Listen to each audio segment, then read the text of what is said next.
देखिए, पिछले एक दशक से ना टेक्नोलॉजी की दुनिया में बस एक ही मंत्र था, क्लाउड फर्स्ट। जो कुछ भी करो क्लाउड पर करो। लेकिन अब कहानी थोड़ी बदल रही है। आज हम इसी बदलते रिश्ते की बात करेंगे कि कैसे बड़ी बड़ी कंपनियां क्लाउड कंप्यूटिंग को एक नए नजरिए से देख रही हैं। तो सवाल ये है कि क्या क्लाउड की तरफ जो ये अंधी दौड़ लगी थी वो एक गलती थी? और ये कोई छोटा मोटा सवाल नहीं है। इसका जवाब हमें एक ऐसे सच की तरफ ले जाता है जिसे अब तक लगभग सभी ने आंखें बंद करके मान लिया था। तो चलिए कहानी को बिल्कुल शुरू से शुरू करते हैं। बात करते हैं क्लाउड के उस जबरदस्त वादे की जिसने दुनिया भर की कंपनियों को अपनी तरफ खींच लिया था। सबसे पहले ये समझना जरूरी है कि ये क्लाउड कंप्यूटिंग आखिर है क्या भला।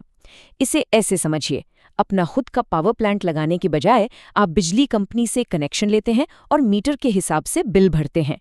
क्लाउड कंप्यूटिंग भी बस समझ लीजिए कंप्यूटर पावर के लिए कुछ ऐसा ही है। अब यहाँ मजे की बात देखिए। पहले क्या होता था, आपको लाखों रुपए लगाकर महंगे सर्वर खरीदने पड़ते थे। सारा मैनेजमेंट खुद करना पड़ता था। लेकिन क्लाउड ने कहा, ये सब छोड़ो, कोई बड़ा शुरुआती खर्चा नहीं, बस जितना इस्तेमाल करो उतने पैसे दो। इसी फ्लेक्सिबिलिटी और स्केलेबिलिटी के वादे ने सबको अपना दीवाना बना लिया। लेकिन जैसा कि अक्सर होता है, कहानी में एक ट्विस्ट आया। क्लाउड का जो वादा बहुत सीधा साधा लग रहा था, वो अचानक से छिपे हुए खर्चों की वजह से उलझ गया और सामने आया छिपा हुआ क्लाउड बिल। और ये सिर्फ कहने की बात नहीं है। मैकिन्जी की एक स्टडी ने एक चौंकाने वाला आंकड़ा सामने रखा। करीब 80% कंपनियां, जी हां 80%, उन्होंने माना कि उनका क्लाउड का खर्चा बजट से कहीं ज्यादा निकल गया है। ये कोई इक्का दुक्का केस नहीं था, ये एक आम समस्या बन चुकी थी। तो ऐसा हुआ क्यों? वजह बहुत सीधी सी थी। मान लीजिए आपका काम एक जैसा रोजाना चलता है। उसके लिए तो जितना इस्तेमाल उतना पैसा वाला मॉडल अपना खुद का सर्वर चलाने से ज्यादा महंगा पड़ सकता है। मतलब क्लाउड हमेशा सबसे सस्ता ऑप्शन हो, ये जरूरी नहीं। और ये बिल आप जानते हैं कई छिपे हुए टैक्सेस के साथ आता है, जैसे कि एग्जिट फीस। मतलब अपने ही डेटा को क्लाउड से बाहर निकालने के लिए पैसे देने पड़ रहे हैं। सोचिए, कुछ कंपनियों के लिए तो ये उनके टोटल क्लाउड बिल का 20 से 40% तक होता है। फिर प्रीमियम सर्विसेज और दूसरे खर्च अलग। ये स्लाइड दिखाती है कि बड़े क्लाउड प्रोवाइडर्स से अपना डेटा बाहर निकालने की असल कीमत क्या है। और ये सिर्फ पैसों की बात नहीं है, ये एक तरह से आपको बांध लेता है। मतलब प्रोवाइडर बदलना या एक से ज्यादा को इस्तेमाल करना इतना महंगा हो जाता है कि कंपनियां एक तरह से फंस जाती हैं। अब जब मामला पहले से ही इतना पेचीदा था, तो मैदान में उतरा एआई, आर्टिफिशियल इंटेलिजेंस। और एआई ने, कहना चाहिए कि इस आग में घी का काम किया। इसने कंपनियों को अपने क्लाउड के खर्चों का हिसाब किताब करने पर मजबूर कर दिया। मतलब ये कि एआई की मदद से कोड लिखना यानी शुरुआती डेवलपमेंट तो तेज हो गया, पर असली खर्चा तो उन एआई मॉडल्स को 24 घंटे चलाने और मेंटेन करने में आता है, जो बहुत ज्यादा रिसोर्स खाते हैं। और इसी वजह से आज हर कंपनी जो एआई पर काम कर रही है, उसके सामने एक बड़ा आर्थिक सवाल खड़ा है। क्या किसी बनी बनाई सर्विस यानी एपीआई का इस्तेमाल करें या फिर अपना खुद का एआई मॉडल चलाएं? ये सवाल पूरी क्लाउड डिबेट का एक सटीक उदाहरण है। चलिए इस हिसाब किताब को समझते हैं।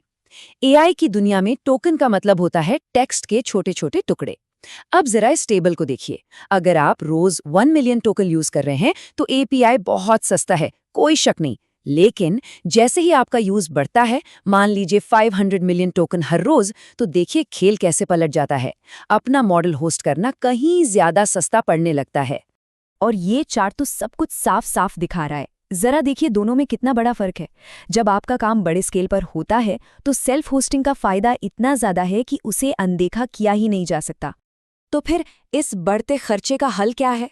जवाब है क्लाउड रिपेट्रिएशन। ये एक नया शब्द है जिसका मतलब है अपने काम को, अपने वर्कलोड को क्लाउड से वापस अपने इंफ्रास्ट्रक्चर पर ले आना। और अब ये एक मजबूरी नहीं, बल्कि एक सोची समझी स्ट्रैटेजी बन गया है। और इसे हार की तरह नहीं देखा जा रहा है। जैसा कि सीटीओ मैगजीन ने बहुत खूब कहा है, यह पीछे हटना नहीं है, यह एक रिकैलिब्रेशन है। मतलब कंपनियां अब समझदारी से ये तय कर रही हैं कि कौन सा काम कहाँ करना सबसे बेहतर है। और ये सिर्फ कुछ कंपनियों की सोच नहीं है। आईडीसी की एक रिपोर्ट के मुताबिक 86%, जी हां 86% सीआईओज ने 2025 तक अपने कुछ काम क्लाउड से वापस लाने का प्लान बनाया है। ये इंडस्ट्री में एक बहुत बड़ा शिफ्ट है। और हाँ, इसके असली दुनिया के उदाहरण भी हमारे सामने हैं। ड्रॉपबॉक्स, गाइको और 37 सिग्नल्स। ये बड़ी बड़ी कंपनियां हैं जिन्होंने ऐसा करके दिखाया है और जबरदस्त पैसे भी बचाए हैं। चलिए 37 सिग्नल्स की केस को थोड़ा और करीब से देखते हैं। ये एक बहुत ही कमाल का उदाहरण है। क्लाउड में रहते हुए उनका सालाना बिल आता था पूरे $3.2 मिलियन। सोचिए, हर साल इतना बड़ा अमाउंट सिर्फ क्लाउड सर्विसेज पर खर्च हो रहा था। लेकिन फिर उन्होंने फैसला किया कि वो क्लाउड छोड़कर अपना खुद का हार्डवेयर लगाएंगे। और इस फैसले का जो नतीजा निकला, 5 सालों में उनकी जो अनुमानित बचत है वो है $10 मिलियन। जी हाँ, $10 मिलियन। ये केस स्टडी साफ साफ दिखाती है कि सही तरह के काम के लिए अपने इंफ्रास्ट्रक्चर में पैसा लगाना कितना ज़्यादा फायदेमंद हो सकता है। तो क्या इसका मतलब ये है कि क्लाउड का जमाना गया? नहीं, बिल्कुल नहीं। इसका मतलब ये है कि हम एक नए दौर में जा रहे हैं, एक संतुलित हाइब्रिड दौर में। तो इस पूरी बातचीत का निचोड़ क्या है? निचोड़ ये है कि मंत्र बदल गया है। अब क्लाउड फर्स्ट नहीं, बल्कि क्लाउड एप्रोप्रिएट की बात हो रही है। मतलब हर काम के लिए एक ही हल नहीं है। अब सोचना यह है कि कौन सा काम कहाँ करना सबसे सही रहेगा।